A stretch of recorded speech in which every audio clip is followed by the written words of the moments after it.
Thank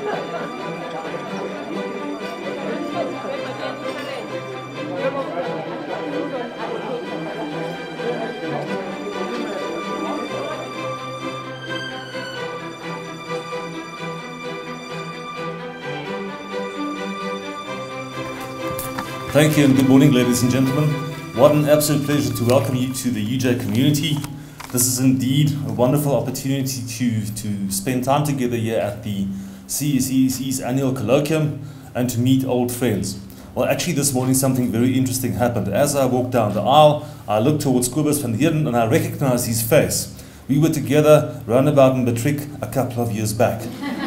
But the unfortunate thing is that he didn't recognize me, and I mean, I've only picked up a mere 20 kilos over the years, so what the hell. So anyway, so it's wonderful for all of us to be together here this morning. A special word of welcome to Jeffrey Duma of the Department of Small Business Development. You are definitely not the new kids on the block. We've waited for you a long time, so thank you to government for giving birth to you guys, and we would like to wish you the very best, and we're looking forward to work closely with you. And please, our best regards to our Minister. We've known her from previous portfolios and from her work in the School of Governance. So we're looking forward to working with her again and to proceed. And then also Dr. Holger Dix of the Konrad Adenauer Stiftung, with whom we have a very special relationship. Thank you very much for your support and for all the colleagues that you've brought along with you to support the cause. And then all the ladies and gentlemen representing social enterprises today. It was wonderful to see you when you raised your hands. Non-profits, cooperatives, fellow academics, social entrepreneurship lecturers from a number of universities, politicians, foreign embassy staff, international organizations, and financiers and intermediaries. So let me just conclude and just say the whole world thank you, welcome here at UJ. It's great to have you with us. Well, I think you would agree with me that there's no doubt about the importance of entrepreneurship and entrepreneurial development. In fact, when we look at the key issues facing our country, the empowerment of our youth is not an option, it's an imperative, it's a national imperative, end of story. But it's just here where something kicks into my mind and I experience a tension of opposites. Because on the one side, we really know why this should happen, and we also know what is the makeup of a great entrepreneur. We think about the ability to align your personal strengths to what you'd like to do. It's about reading the market and understanding how the dynamics work. It's about financial savvy. And most important, it's about bouncing back when everything just goes dead wrong. But now, when I look at my favorite document in which I follow entrepreneurship development, which is the Global Entrepreneurship Monitor, I see that we are not doing well at all. In fact, we are rated last in the world at about 11% efficiency when it comes to the very early stages of entrepreneurial development. So it seems to me as though we know why and what, but nobody has really got an idea of how to get this done. And this leads to a number of issues. One of the key reasons being presented in the Global Monitor is to say, well, you know what, people are afraid and haven't got the confidence to move into the entrepreneurial space because of the fear that they might lose everything. So how do you overcome that hurdle? The key thing is, and when I look at seminal work and reports and practices in the field of entrepreneurship, it's clear that education and training does wonders. And especially the training side, because entrepreneurship is kind of more a hands-on coaching, mentoring kind of dynamic than really getting it out of a handbook or some other great text. So now you would probably say at this stage, okay, now it's fine for you to talk about entrepreneurship, but you don't really look like an entrepreneur. In fact, you've gained 20 kilograms of weight over the years. So what do you know about the story? Well, let me reflect for a second about the position of the Faculty of Management on Entrepreneurship Development. The faculty is heavily involved with industry all over, and every year we invest about 5 million rand of our own reserves into entrepreneurship development. Entrepreneurship development features flat out in all our undergrad programs, and we have an undergrad portfolio of about 10,000 undergrads and a further 5,500 in industry and a postgrad portfolio of about 1,500 students. So for us it's pretty serious. But what is really important for us is that we follow the principles of corporate social investment. We currently have, over the last 3 years, about 26 sustainable projects running within the faculty and involving about 2,000 of our undergrad students. So this is really an enriching experience for our students, and we kind of practice what we preach. So what's happening in the university's bigger environment? As you know, that UJ is not that long a new kid on the block, but you could say we are a teenager university. We are now in the 11th year of our existence after the merger, and we're one of the 2 universities in the countries who've actually succeeded to pull off the merger and to move forward. And there are a number of issues, but the UJ brand has really grown. And we found ourselves having moved up from right at the bottom of the middle tier universities, and we are now elbowing our way into the top tier of the universities. Earlier this year, or end of last year at least, we got ranked globally as counting among the top 4% of global universities. So this is quite a feat, and our aspiration now is towards 2025 to be counted among the top 3% of universities. But folks, let me tell you one thing. This is when you change your brand of whiskey.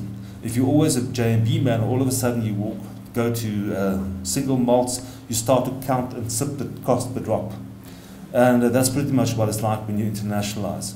So we are starting to ask very serious questions about ourselves, where we're going to, how we'd like to get things done. And just to give you an indication of how serious we are about this, our council has now released an amount of about 110 million rand per year in order to get us to where we'd like to be by 2025. And believe me, when you actually start to unpack this, this is a drop in the ocean. But the key thing is, this is a very taxing undertaking, and we're starting to ask very critical questions to ourselves.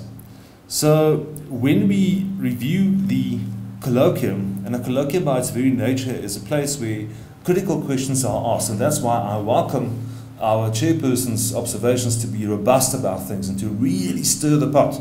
Because you don't face the brutal truths, you'll never be able to move forward. And that's basically part of any sustainability theory.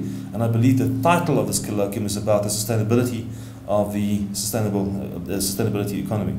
Oh, sorry, the social economy.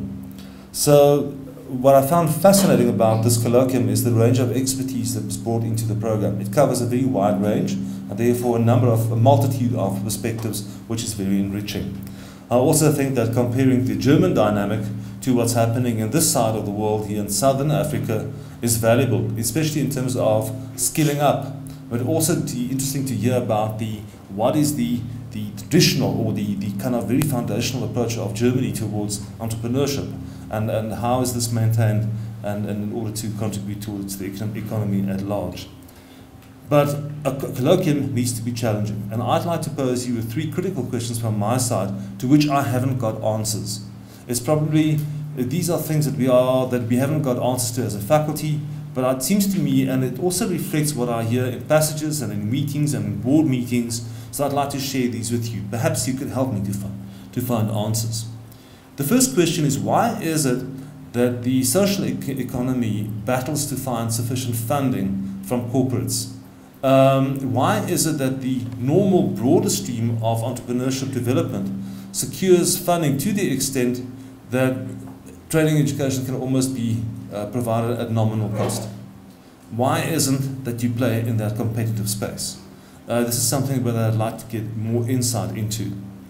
Could it be that there's a very internal approach, social entrepreneurs taking care of social entrepreneurs, and that you need to venture into a more kind of a hard-nosed business approach? I don't know.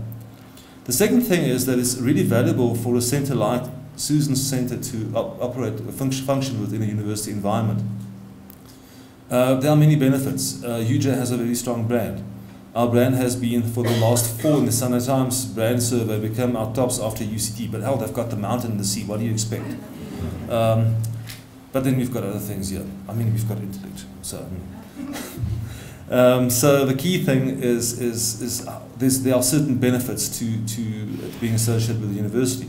Also, a centre doesn't have to pay overheads because we take care of those on behalf of the centre. But now there's another thing. If you are aligned to university, you also need to honour the core of a university, which is teaching and learning, especially at undergrad level. So to what extent does the social economy play and social entrepreneurship play a role in the enrichment of undergrad programs? To what extent does it feature in postgraduate programs? To what extent does scholars of social economy and social entrepreneurship publish in high-end journals? Because if your voices are not heard in that particular environment, you will not be taken seriously. And the time has come to ask that, to hold up the mirror and say, do we actually do this? Do we compete there? And if not, why should a university take it seriously? So this is a very critical question that I think that needs to be answered. And then finally, my third question is, what I found fascinating about the program is there's one part on corporate governance. and the social economy, and what are the principles that should play out, and is there any variation or any issues that should be adapted? Well, I think this is very valid because from my point of view, corporate governance is about strategy, it is about communication internally and externally, and it's about control measures. But essentially, a social enterprise is an organization with a social mission, and therefore it is as subject to and accountable as any other corporate subject to King 3. So if that is the case, isn't it perhaps time that you compete in terms of hard-nosed business cases? What exactly is the business model? How does it work? Because a wide range of ideas will not suffice in that particular environment. So these are the 3 critical questions that I'd like to pose to you and that I hope to get answers on, because that will put me in a position to be a much more active proponent of the social economy and social entrepreneurship within the system where I function. And with that, I'd like to say once again, welcome to the University of Johannesburg. It is really wonderful for us to have all of you today here, and especially our fellow colleagues from all the other universities from industry with whom we have a very, very close relationship. I trust that you all have a wonderful, productive colloquium. Thank you.